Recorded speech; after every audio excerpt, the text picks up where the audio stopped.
बिस्मिल्लाहिर्रहमानिर्रहीम अल्लाहुम्मा सल्लि अला मुहम्मदिन व अला आलि मुहम्मद। अस्सलाम वालेकुम स्टूडेंट्स ऑफ क्लास 9। बेटा मैथमेटिक्स एक्सरसाइज नंबर 3.4। आज हम क्वेश्चन नंबर 3 करेंगे। क्वेश्चन 3 में क्या है, if p equal to 7 8 9 then find two binary relations from p to p।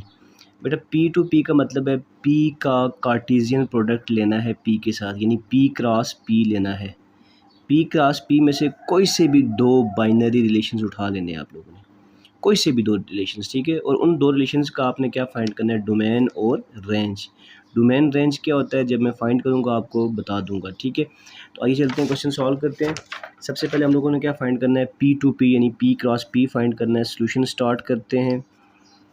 P cross P is equal to, P cross P का मतलब है P की वैल्यू को P से क्रॉस करना है। पहले P की वैल्यू 7, 8, 9, दरमियान में क्रॉस, ठीक है। फिर आगे 7, 8, 9, ठीक है। अब क्रॉस जब करेंगे, यहाँ पे भी 3 एलिमेंट्स हैं, यहाँ पे भी 3, 3 3 9। तो हमारे पास जो P क्रॉस P में जो एलिमेंट्स बनेंगे वो 9 बनेंगे। देखिए कैसे, पहले 7 को इन तीनों के साथ लिखना है आप लोगों ने, 7 7, फिर 7 को 8 के साथ, फिर 7 को 9 के साथ, फिर अब 8 की बारी है, 8 को 7 के साथ, फिर 8 को 8 के साथ, 8 को 9 के साथ, फिर 9 की बारी है, 9 को 7 के साथ, 9 7, फिर 9 को 8 के साथ, 9 8, और लास्ट में 9 को 9 के साथ, 9 9, ठीक है। तो यहाँ पे जाके हमारे पास ये आ गया, P क्रॉस P आ गया। अब P क्रॉस P फाइंड करने के बाद अब हम लोग क्या फाइंड करेंगे, कोई से भी दो बाइनरी रिलेशंस फाइंड करने हैं इसमें से, ठीक है।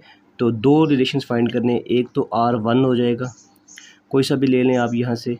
फॉर एग्ज़ाम्पल मैं ये ले लेता हूँ 7 7 और 7 8 ले लेता हूँ R1, ठीक है।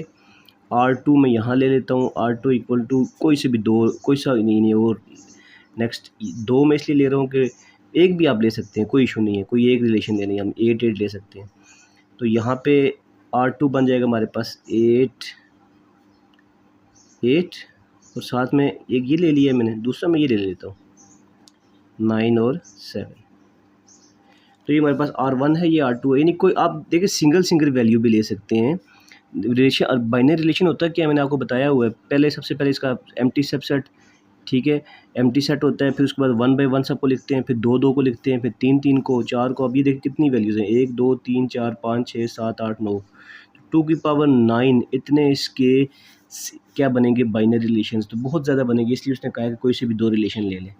अब ये दो रिलेशन हमने ले लिए, इन दो रिलेशंस का हम लोगों ने क्या फाइंड करना है, इन्हीं दो रिलेशंस का हम लोगों ने फाइंड करना है डोमेन और रेंज। तो आप लिख लेंगे domain of R1 is equal to, R1 की डोमेन, डोमेन का मतलब होता है ये जो, अब देखें दो ये हमारे पास सेट एलिमेंट्स है ना, इनकी जो पहले वैल्यू होती है ना, पहली वैल्यू, फर्स्ट वैल्यू को क्या बोलते हैं, डोमेन बोलते हैं, सेकंड वैल्यू को रेंज बोलते हैं। अब दोनों में 7 7 है, तो एक दफ़ा आप 7 लिख देंगे, वन टाइम आप 7 लिख देंगे, डोमेन आप वन टाइम लिख देंगे 7, ठीक है। उसके बाद जो रेंज है हमारे पास, हम रेंज लिखते हैं यहाँ पे, range R1 is equal to, range में देखें तो सेकंड वैल्यू होती है 7 और 8, दोनों वैल्यूज़ हैं 7 और 8, तो ब्रैकेट्स लगा देंगे यहाँ। फिर इसकी डोमेन लिखते हैं, domain of R2, domain of R2 is equal to, देखें पहली वैल्यू कौन सी है, 8 है, यहाँ पहली वैल्यू कौन सी है, 9 है। तो पहली वैल्यूज़ लिख देंगे, ये हमारे पास क्या हो जाएगा, डोमेन हो जाएगा। और उसके बाद जो रेंज है हमारे पास, range R2 is equal to, देखें रेंज क्या है यहाँ पे, 8 और 7, 8 और 7 है। तो ये हमारे पास रेंज आ गई। तो यहाँ पे जाके हमारे पास क्वेश्चन नंबर 3 बेटा सॉल्व हो गया है। चलते हैं नेक्स्ट क्वेश्चन नंबर 4 मैंने आपको करवाया हुआ है, 5 पे चलते हैं जी। तो बेटा क्वेश्चन 5 में क्या है, देखें लिखा हुआ है C इक्वल टू 246, D की वैल्यू दी हुई है। रिलेशन हमारे पास जो है ना, इस C और D में से जो रिलेशन हमने उठाना है वो कौन सा रिलेशन है, x y such that x belongs to C, यानी जो पहली वैल्यू होगी वो C से बिलोंग करेगी, जो वाई यानी जो दूसरी वैल्यू होती है हमारे पास, ठीक है, ऑर्डर्ड पेयर में, वो डी से बिलोंग करेगी, डी सेट से, ठीक है। उसके बाद एंड ये ब्रैकेट नहीं है, and x is factor of y, कौन से हमने वैल्यूज़ लिखनी है, कौन से ऑर्डर पेयर लिखने हैं जिसमें एक्स वाई का क्या हो, फैक्टर हो। फैक्टर मीन जैसे ये 2 और 4 एक ऑर्डर पेयर है, ये पहली वैल्यू एक्स है, दूसरी वाई है, तो 2 4 का क्या है, फैक्टर है, 2 के टेबल में 4 जाता है, ठीक है। इस तरह की हमने वैल्यूज़ लिखनी है। तो सोल्यूशन लिखते हैं हम लोग इसका। सबसे पहले हमने क्या फाइंड करना है, रिलेशन फाइंड करना है। तो रिलेशन फाइंड करने के लिए बेटा पहले हमें क्या चाहिए, कार्टेशियन प्रोडक्ट चाहिए, सी क्रॉस डी चाहिए। C cross D is equal to, पहले सी की वैल्यू 2 4 6 क्रॉस डी की value 4 6 8 9 and 12। C cross D हम फाइंड कर लेंगे। 2 को पहले 4 के साथ, 2 को बारी बारी सबके साथ, 2 4, फिर 2 6 2 8 2 9 2 12, 2 6 2 8 2 9 2 12, ठीक है। कितने इस तरह के हमारे पास एलिमेंट्स बनेंगे, ये 3 है यहाँ पे, 1 2 3 4 5 5 3 15 15 इस तरह के एलिमेंट्स बनेंगे। जैसे 5 ये बन गए, 10 और बनेंगे। 10 और कैसे बनेंगे, पहले 4 को भी इन सब के साथ बारी बारी, ठीक है। 4 4 4 6 4 8, ठीक है। उसके बाद आगे चलें तो 4 8 के बाद 4 9 4 12, 4 9 और 4 12। उसके बाद 6 को 4 के साथ, 6 4 6 6 6 8, 6 का 9 और 6 12, 6 9 और 6 12। अब हम लोगों ने क्या फाइंड करना है, रिलेशन फाइंड करना है। कौन सा रिलेशन फाइंड करना है जिसमें क्या हो, x is factor of y, यानी x जो है पहली वैल्यू दूसरे की फैक्टर हो। यानी ये 2 टेबल में 4 आता है ना, 2 2 4, 2 3 6, 2 4 8, तो ये पहली तीनों तो हमारे पास आ रही है रिलेशन में। रिलेशन लिखेंगे आप, r इज़ इक्वल टू 2 4 आ जाएगी एक वैल्यू, दूसरी 2 6 आ जाएगी, 2 8 आ जाएगी। बेटा फैक्टर की बात समझ आ रही है। जैसा ये 2 के टेबल में 9 नहीं आता, तो ये फैक्टर नहीं है 9 का, यानी एक्स वाई का फैक्टर नहीं है। 2 के टेबल में 12 आता है, तो 2 यानी कि ये एक्स है, ये वाई है, तो एक्स वाई का फैक्टर है, 2 12 का फैक्टर है, तो यहाँ पे हमारे पास 2 12 आ जाएगा। 4 के टेबल में 4 आता है, यानी 4 1 4, ये भी फैक्टर्स है आपस में, 4 4 आ जाएगा। 4 के टेबल में 6 नहीं आता, ये नहीं होगा। 4 के टेबल में 8 आता है, ये हो जाएगा 4 8। उसके बाद 4 के टेबल में 9 तो नहीं आता, तो 4 9 का फैक्टर नहीं है। 4 12 का फैक्टर है, तो ये कर देंगे हम लोग। फिर 6 4 का फैक्टर नहीं है, 6 6 का फैक्टर है, 6 6 कर देंगे। उसके बाद 6 के टेबल में 8 नहीं आता, 6 के टेबल में 9 नहीं आता, 6 के टेबल में 12 आता है, तो 6 12 का फैक्टर है। तो यहाँ पे ये हमारे पास क्या आ गया, पूरा रिलेशन। तो ये रिलेशन हमने कहाँ से देख के लिखा, यहाँ से देख के लिखा, ये वाला। ये चीज़ असल चीज़ ये होती है कि x is factor of y। ये शो करता है कि x जो है वो c वाले एलिमेंट्स होंगे, y d वाले एलिमेंट्स होंगे, और वो एलिमेंट्स लिखने जिसमें x जो है x के टेबल पे, यानी जो y है x का टेबल पड़े तो y उसमें शामिल हो, यानी x y का क्या हो, फैक्टर हो। जैसे 2 का टेबल पड़े, 2 2 4, 2 3 6, 2 4 8, ठीक है। फर्स्ट वैल्यू के टेबल में सेकंड वैल्यू आनी चाहिए, यानी कि फर्स्ट फैक्टर होनी चाहिए। फर्स्ट वैल्यू को सेकंड पे डिवाइड करें तो मुकम्मल तौर पे वो डिवाइड हो जाए, ठीक है। तो ये तो रिलेशन आ गया हमारे पास, पहला पार्ट क्लियर हो गया। Write R in tabular form, ये हमने टेबुलर फॉर्म में लिख लिया, ठीक है बेटा। पार्ट 2 में क्या है, find domain and range of R. इस आर की डोमेन और रेंज फाइंड करनी है। तो डोमेन मैंने आपको अभी लास्ट क्वेश्चन में बताया कि डोमेन क्या होता है। हम लिख देंगे domain of R is equal to पहली वैल्यू सारी, तो 2 देखें बार बार आ रहा है, तो हम एक दफ़ा 2 लिख देंगे, फिर 4, फिर 4 दोबारा लिखने की ज़रूरत नहीं है, फिर 6 आ रहा है, तो 2 4 6 क्या होगी इसकी डोमेन। ये इसका पार्ट 2 सॉल्व हो गया हमारे पास, ठीक है, पार्ट 2। फिर रेंज क्या है हमारे पास इसकी, range of R is equal to, range में देखें तो सेकंड वैल्यू 4 6 8 12, 4 6 8 12 रिलेशन की सेकंड वैल्यू, दोबारा फिर 4 8 12 6 आ रहा है तो हमने लिख लिया, रिपीट नहीं करना, ठीक है। ये एक सेट बन जाता है तो सेट में कोई वैल्यू रिपीट नहीं होती। तो ये हमारे पास पार्ट 2 भी सॉल्व हो गया। पार्ट 3 में क्या है, find are inverse. Are inverse से क्या मुराद है बेटा, ये जो रिलेशन आया है ना, रिलेशन इस ये जो रिलेशन है, इस रिलेशन का इनवर्स फाइंड करना है पार्ट 3 में। आर इनवर्स का मतलब है यानी जो पहले डोमेन थी उसको रेंज कर दें, रेंज को डोमेन कर दें। ये 2 पहले था, ये 4 बाद में था, 4 को पहले कर दें, यानी x को y कर दें, y को x कर दें, तो हमारे पास यू बन जाएगा। उलट कर देंगे सारा इसका, 4 2 हो जाएगा इनवर्स में, 6 2 हो जाएगा, ठीक है। फिर 2 8 हो जाएगा, 2 8 था ना, 8 2 हो जाएगा, 12 2,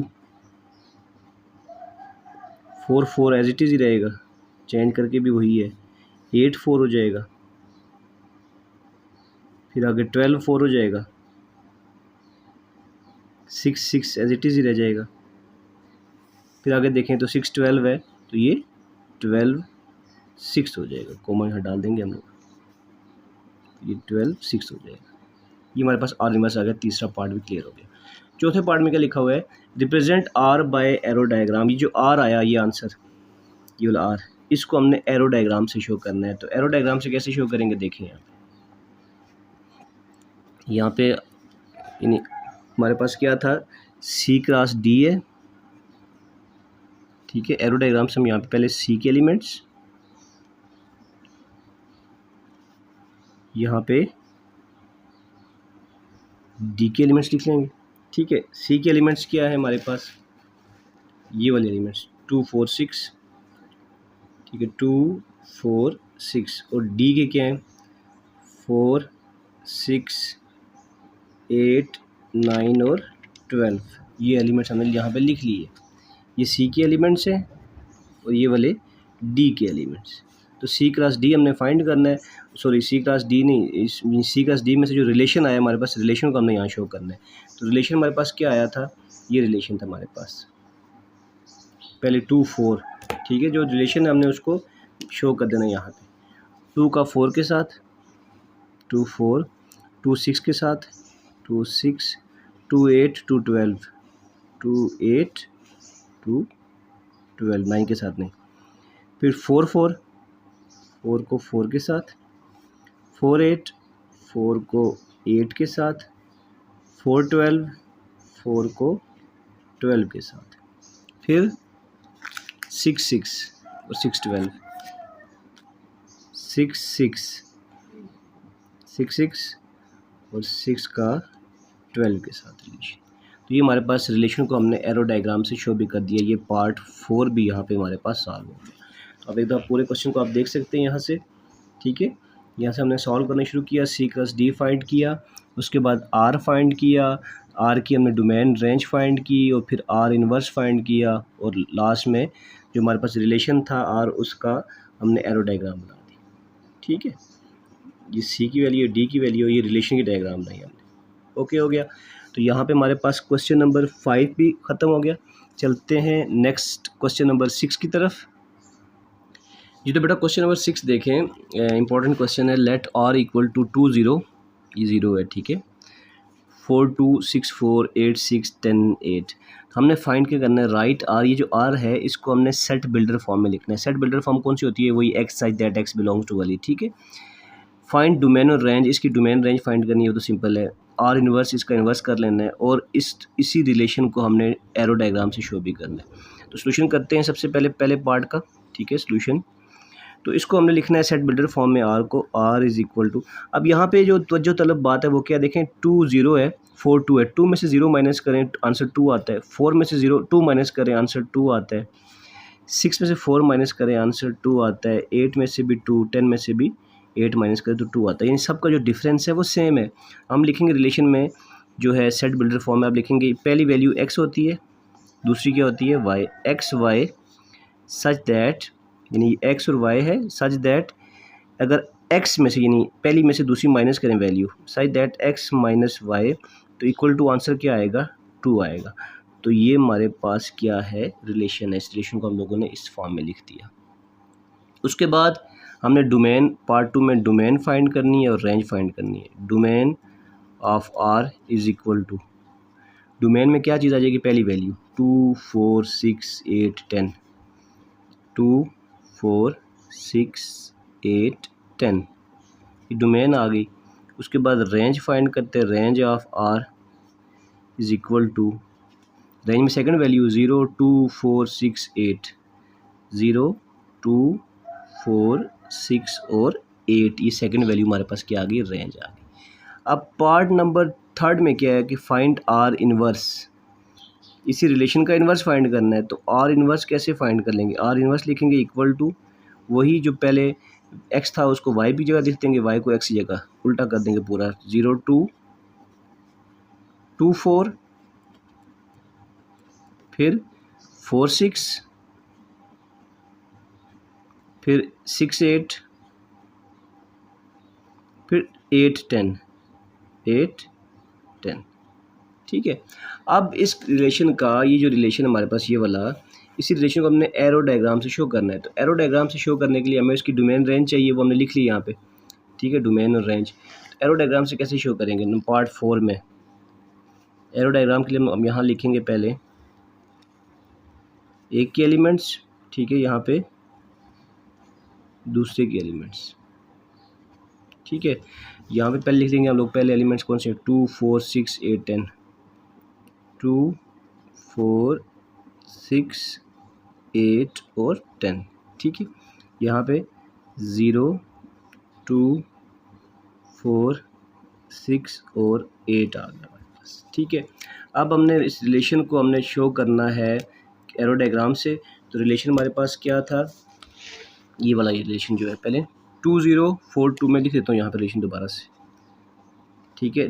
2 0, यहाँ देखें बेटा रिलेशन मैंने दोबारा लिख दिया है। अब ये जो वैल्यूज़ लिखी है मैंने, आप लोग इससे कंफ्यूज नहीं होना, ये पहली वैल्यूज़ जो है इसकी सारी डोमेन लिखी है मैंने, 2 4 6 8 10, रेंज लिखी है यहाँ पे। अब रिलेशन क्या है, 2 0 2 का 0 के साथ, फिर 4 2 4 का 2 के साथ, 6 4 6 का 4 के साथ, 8 6 8 का 6 के साथ और 10 8 10 का 8 के साथ, ये हमारे पास क्या आ गई, एरो डायग्राम आ गई। तो यहाँ पे बेटा हमारे पास क्वेश्चन नंबर 6 भी सॉल्व हो गया। तो रिमेनिंग जो क्वेश्चंस है इंशाल्लाह हम लोग नेक्स्ट वीडियो लेक्चर में करेंगे। दुआओं में याद रखिएगा, अपना ढेर सारा ख्याल रखिएगा। अल्लाह हाफिज़।